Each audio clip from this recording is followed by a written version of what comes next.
wrestlers are human beings.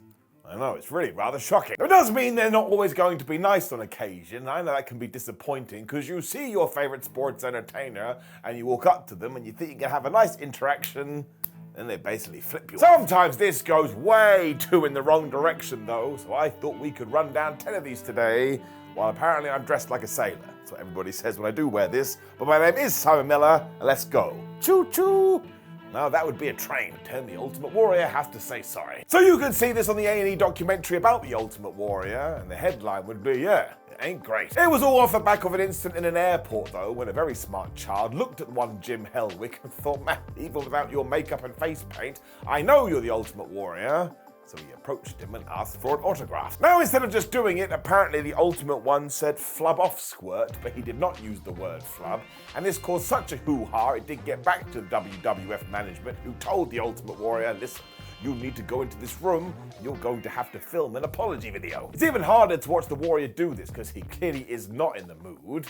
Which is also when we can go to Bret Hart's autobiography, because he had even more. Which is when we go number 9, The Ultimate Warrior again. Now first and foremost, make sure you do go and read the Hitman's book, because it's totally great. But yeah, when you do get to this story, it'll make you feel sad in your tum-tum. Hart does indeed talk about a time though when he was backstage at an event, and there was a Make-A-Wish child who was laying there in a stretcher, clearly not in a good way, and everybody was told, can you please make a big deal out of this kid? And it stands to reason. The child also apparently was dressed up as the Ultimate Warrior, and while all the other superstars did go and say hello, the word on the street is the Ultimate Warrior never made the trip. He's also alleged to have said, I'm busy, I'll go in a minute. And listen, I don't know what's true and what's not true, but as I've already told you, this story has been recounted a lot. And if that is the case, well, we could all stand to be a little bit nicer. I mean, given that Bret remembered this all those years removed too, it's just a bad time. Number 8, CM Punk goes off in Chicago. But I want to make it clear, we are now deviating to a very different atmosphere, and if a wrestler is in the ring and you're in the crowd, everything is fair game. So if a wrestler is mean, but he's mean within the confines of the story, or the wrestling thingamajig, then it's totally cool. It was during Punk's AEW run though, and came in August 2022, and actually now when we do go back to that timeline, as we have figured out, CM weren't having the best occasion. The idea, given that we were in Chicago, is that CM Punk was going to get a big hometown speech and go absolutely crazy, especially because the All Out pay-per-view was coming up, and he was going to take on Jon Moxley. This is when some fan of the crowd decided, I'm going to heckle CM Punk, which you probably shouldn't do because he's very good with a microphone, and without missing a beat, he just said, I just want to say, I love everybody here in Chicago, but not you, fat boy.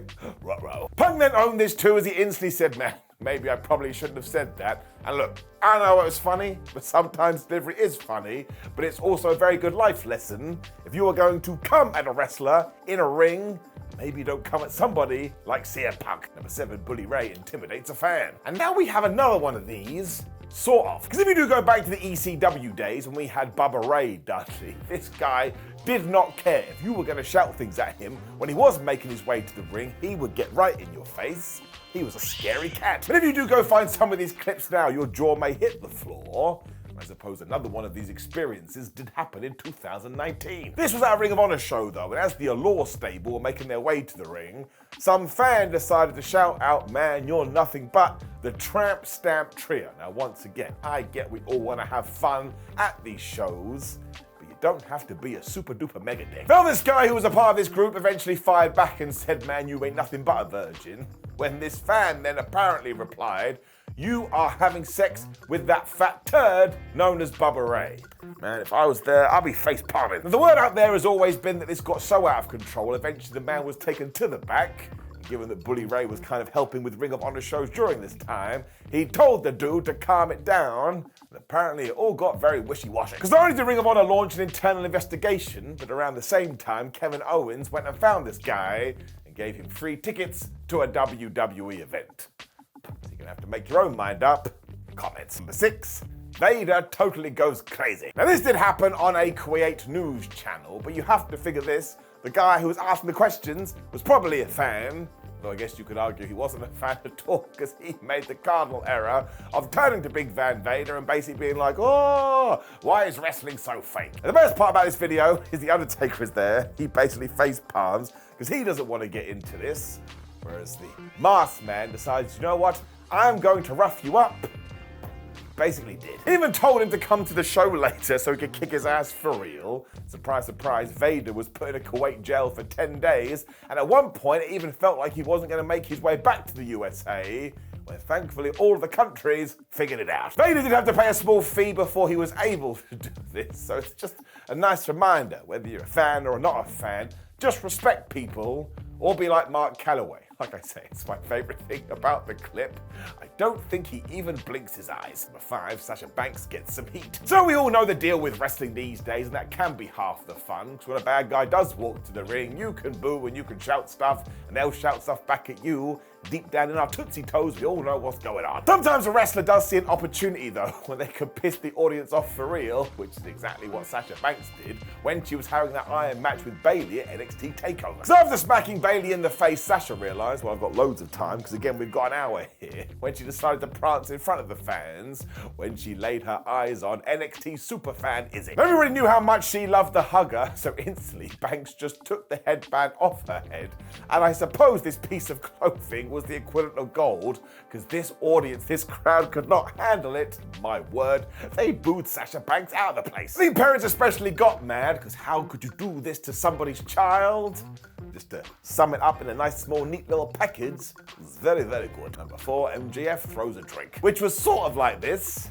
This one definitely created more of a stir. And once again, it did happen during an Iron Man match as MJF was taken on Bryan Danielson, and because wrestlers do have a bunch of time to kill, eventually Freeman went into the audience when he saw a mother and her child when he took the drink out of her hand and he threw it into the kid's face. Now this probably would have caused a bit of a stink anyway, when it turned out that the drink in question was tequila, and everybody had a little bit of a meltdown. I mean, apparently, even a bunch of wrestlers backstage at AEW were like, oh my gosh, he's gone too far. But again, if you do like it when wrestling creates some real heat, well, this was Exhibit A. So once again, it's something you can debate in the comments. Is there a line when it comes to heelship, if that is a word, or should you be able to do whatever the hell you want to do? Number 3, Scott Hall's rib. I don't mean like the bone that's in here. I am talking about practical jokes. You all know that Scott Hall was a massive character, and if it wasn't for his very many sad personal issues, he probably would have been a multi-time world champion. But even with all those, my word, did he leave his mark. We do go back to Bret Hart's autobiography for this one, because he talked about Razor Ramon in the WWF,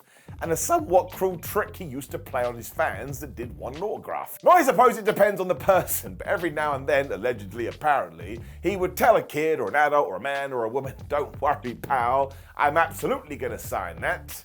And then, yep, he would go away, and he would never come back. Now, given this is the same guy that used to say to new wrestlers, oh, great finish, I can't wait to kick out of it, just kind of think that Scott Hall kind of had a dark sense of humor, and he was gonna ride that way. He was also the ultimate wind-up merchant, but again, if you are a small fan and this happens to you, of course you're gonna be upset. We are but human. Personally speaking though, I like to think of it this way. If I had been a 10-year-old and this had happened to me, and then I grew up into the adult male that I am right now, I would much rather than this experience than an autograph. People don't even care about names on a piece of paper anymore, but if I could retell this story, I would be a king and a prince. Number 2, Triple H calls us marks. I mean, he's not wrong. Look at me. If you go through my life, it's like wrestling went bleh and threw up all over my face. But I tell you, I'm good with it. Most of us do remember this though, because it was 2015 and Triple H marched to the ring. He decided he was going to create some chaos. Because in response to a lot of negativity that was heading in the WWE's direction, he just said, well, you know what? Me and my friend Mark are going to go online. We're going to tell everyone we're going to stop watching the show. Listen, I can't lie, did think it was quite funny. Hunter also did this again before an NXT event where he was like, well, how's your territory doing? And I say, give me more of it, man. It's insider baseball gone nuts. And yes, it's totally condescending and I understand why it pushed some people's buttons, but wouldn't you rather have this fun than none of it at all? I say yes. Don't put the shutters down. Number 1, Vince McMahon says goodbye to Kurt Angle. So this has been a contentious issue for years, and I totally get it. Kurt Angle should have been able to choose his retirement opponent. I do want to make it clear, though, that it is not Baron Corbin's fault. He was just doing his job. And if WWE had actually used that to enhance his character, well, he could have ridden this for the next 5 years. But yes, at WrestleMania, when Kurt decided to retire, it was decided that Baron would be the final opponent. And as many ex-writers have now told us, when they said to Vince McMahon, listen, we think we should go in a different direction because the fans don't like it, The word is McMahon said, flub the fans. And as always, he didn't say flub. And I suppose that's going to be the same way he reacted when people keep telling him to turn Roman Reigns into a heel. And it happened once again after that 2019 Hell in a Cell match. Because there have been countless reports about this one, how when they saw Vince after the fact, and even though the fans were going nuts, McMahon laughed like, ha ha ha ha, we totally got them, the bunch of idiots. Talk about being attached. So I would guess that McMahon thought that any reaction is a good reaction, which is not true. I mean, just compare it to the new era in WWE. One of the best things they have started doing is going, oh my gosh, this is what the audience wants. Let's just give it to them. And what happens? We all feel warm and fuzzy in our tum-tums. That's the point of wrestling. It's meant to be entertaining. The clue is in the name. Now, please, if you do have any personal experiences of a wrestler being mean to you, drop it in the comments below. Let's have fun with it too. It could be like our own mini roller coaster. Also, please do like the video, share the video, and subscribe. Kick the video on the screen so I can regale you with more wrestling facts. But otherwise, I appreciate you, my friends. See you soon.